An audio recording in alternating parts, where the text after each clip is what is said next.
Wow. So Dana White just announced two massive fights taking place on a fight night in Riyadh, Saudi Arabia, and they are the main and co-main events of the night, and that is going to be Israel Adesanya taking on Nassourdine Imavov in the main event, and then in the co-main, we have Shara Magomedov taking on Michael Venom Page. This might be the greatest main and co-main event duo in the history of fight nights, man, when it comes to the UFC. I mean, these are two outstanding stylistic matchups. I want to discuss both of them. I want to break them down and even give an early prediction and where my mind is kind of at right now. But that's not all, right? This card is absolutely outstanding, right? Whenever they go to Saudi Arabia and Abu Dhabi, we know the UFC, they're rolling out the red carpet. They're pulling out all the stops. They will load up these cards. And not only is Israel Adesanya headlining a fight night crazy, I mean, him not fighting in a title fight is absolutely crazy because it's been, quite some time. And then the stylistic matchup between Shara Bullet and MVP is absolutely outstanding. But we have the return of Ikram Aleskarov taking on Andre Muniz. That's an outstanding matchup. Sergey Pavlovich trying to get back on track against Biggie Boy Jairzinho Rozenstruik, who seems like he's been figuring some things out inside of the division. We have Said Nurmagomedov on this card as well against Vinicius Oliveira. That's an outstanding matchup. And then down here, the GOAT. The reason everybody's really pulling up to see Shamil Gaziev go out there against Thomas Peterson. But man, in all seriousness, this is an outstanding card, right? So we'll start with the co-main event. I'll discuss Shara versus MVP first, and then we'll get to Izzy versus Imavov because I have a lot of thoughts on both of these fights, right? So, this is an interesting booking, right? Because MVP, he spent, basically his entire career down at 170 pounds. Now he goes up to 185. And not only is middleweight one of the best divisions inside the UFC right now, there are so many fun stylistic matchups, and styles of fighters inside of this division. And so it's really interesting the way the UFC is choosing to matchmake inside this division right now. And this is one of those matchups, right? Because with Shara Magomedov, he's got the it factor, right? I call him Redbeard the Pirate, right? He looks like a pirate. He's got the red beard. This man is so fun to watch. He's got some of the best kicks in all of MMA. He's got really good timing, good movement on the feet, but we have seen some holes when it comes to the boxing. And I think that a guy like Michael Venom Page, who, if you're going to stand in front of MVP for the duration of the fight, and that's all you're going to do, stand in front and kickbox with this guy, there aren't many people on the planet that can do that. So, can Shara do that? We're going to find out because Shara is he's not the best grappler out there, right? I know that he's been working on his grappling and maybe he has better grappling than MVP. I'm not sure we see too much of that in this fight. And if anyone is going to be resorting to the grappling, it's probably going to be Shara. But guys, this is this is a banger, right? And the UFC putting this together tells you, look, we know Shara. He's a guy we're trying to build. We want fun fights. And then MVP coming up from welterweight to middleweight, I think he's going to have a little bit of a speed advantage. And one of the things that, you see when you see Shara fight is he does have outstanding kicks. He's very creative. You saw the spinning back fist in his most recent outing against Armen Petrosyan. That was nasty, right? The double spinning back fist, absolutely one of the KOs of the year. I have that and the Max Holloway KO right up there. I mean, that was spectacular, right? And anytime you see that, that's a creative striker. That's a guy that's very dynamic on the feet. He's got a very kick-heavy style. But when you're out there against MVP and you just want to stand in front of this guy and strike, there's not many that can do it, right? And inside of MVP's career, I mean, you look at the two most recent losses. This one here against Logan Storley in Bellator when he was close to on his way out. Logan Storley's an outstanding wrestler, right? And he just basically was taking MVP down, controlling him on the ground. Then we see MVP get a nasty leg kick KO there. Then he comes into the UFC against Kevin Holland. Absolutely makes Kevin Holland look silly. And I know Kevin Holland, he's not the greatest striker, right? He's not like top of the food chain when it comes to the striking. He's still pretty darn good. And MVP was out there absolutely stunning on him left and right. And then he goes out there in his most recent outing at International Fight Week against Ian Machado Gary. And he turned what is one of the better strikers in the welterweight division in Ian Gary into a grappler. So that tells you everything you need to know about MVP. And what I see in this matchup is anytime we see a guy, right? So the guy that's lighter and coming up a weight class, they may not always have the power, but they have this speed and they have the versatility and they have the footwork and they are maybe are a little bit more technical. And when I look at this fight, what concerns me for Shara, as fun as he is to watch and as much as I like watching him compete, I think that he's going to struggle against MVP because I think MVP, he's not the best boxer, but he has a nasty right hand that he likes to throw down the middle. And from what I have seen from Shara, this is a guy that has a hole in the boxing defense. And, he's got very good kicks. He's got a good sweeping left hook of his own. He does have some decent hands, but he lacks in the boxing department. I mean, in some of these matchups that, that he has since he's came over to the UFC, he's winning a decision over Bruno Silva. He goes out there against Anton Turcoli. Antonio took this on a very short notice, right? So they were lucky to even get a matchup for Shara. So we have to give props to Turcoli for stepping in. But Shara, I mean, he was doing pretty good, but he ran into a little bit of some adversity there, and then eventually he was able to get him out of there. Goes out there, wins a decision against Michael Venom. And what concerned me in that fight was, look, I'm like, Shara's going to win, but if there's a guy that out of the guys that he's faced this far that could cause him some issues, it's going to be a guy like Mikal that has good boxing, is not afraid to get on the inside and throw some of those shots. But Shara did a good job keeping him at range, landing those kicks from the outside. And then his most recent, that nasty KO over Armen Petrosyan. The guy's spectacular. He's got really good kicks. He's very dangerous on the feet. His timing, if he is able to keep you at range, it's a real problem. And I think what kind of works for Shara in this fight, MVP is a guy that likes to fight at range, right? MVP is not some guy that's like a Michał Oleksiejczuk who's trying to get into the pocket and slug and dirty box and all those kinds of things. That's someone who's going to give Shara issues. But to me, the right hand of Michael Venom Page could be a huge problem for Shara coming into this fight. And while I think that this is a great stylistic matchup for both guys, right, because they're not grapple heavy, they both like to stand in there and kickbox, this is a striker's delight kickboxing type of matchup. I tend to lean towards MVP right now, right? I'm going to have to go back and watch a little bit more film, and the closer we get, I'll be able to give you a real prediction. But where my head is at right now, the speed of MVP coming up to 185 from what we have seen from him, there aren't many guys. If you just go in there and you stand in front of this guy and just try to kickbox, there's not many that can do it. So if anyone's going to grapple, I could see Shara coming into this and looking to implement a little bit of grappling in this fight. Because if he doesn't and he just stands in front of MVP, it's not to say Shara couldn't land a shot, right? He absolutely has outstanding kicks. He's very creative. He could absolutely KO MVP.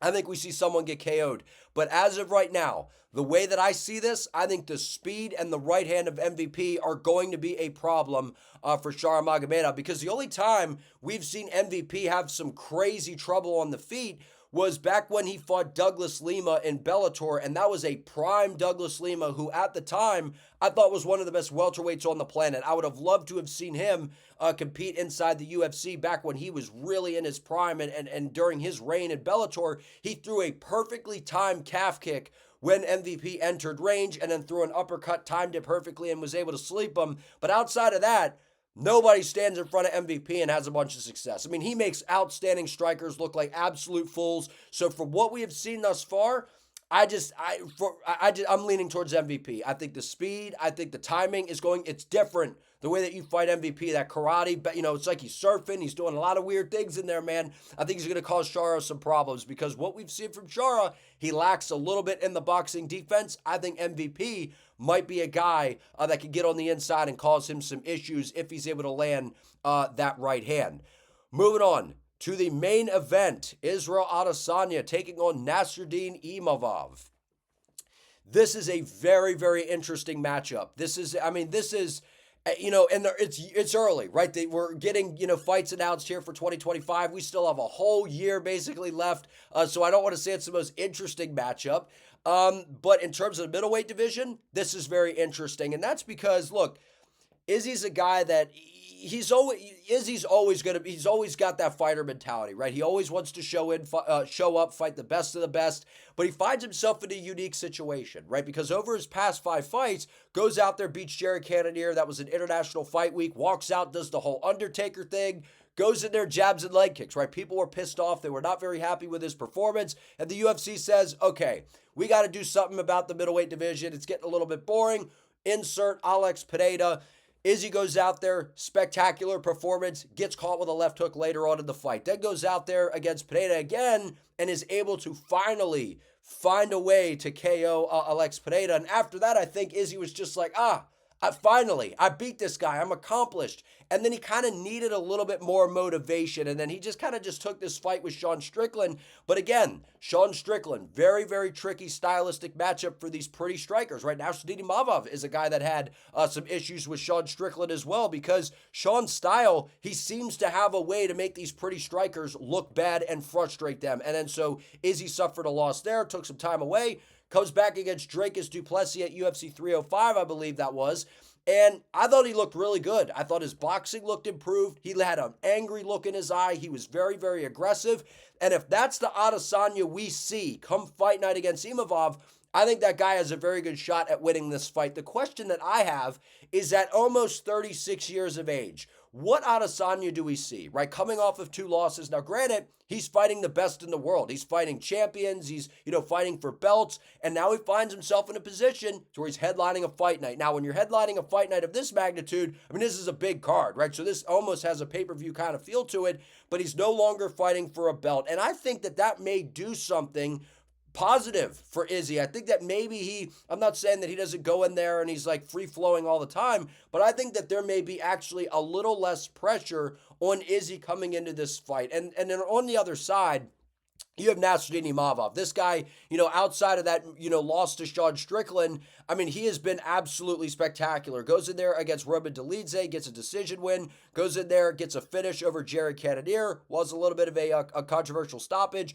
Goes out there against Brendan Allen, picks him apart, wins that fight in France on a fight night. Look, Imavov, he's got the skill set, right? He's got good grappling. He's basically the full package, right? But really where he shines is on the feet, right? He's got good speed. He's got good timing. He's got that, him and Cyril Gane used to be training partners. I don't think that they still are. Maybe they are. I don't know.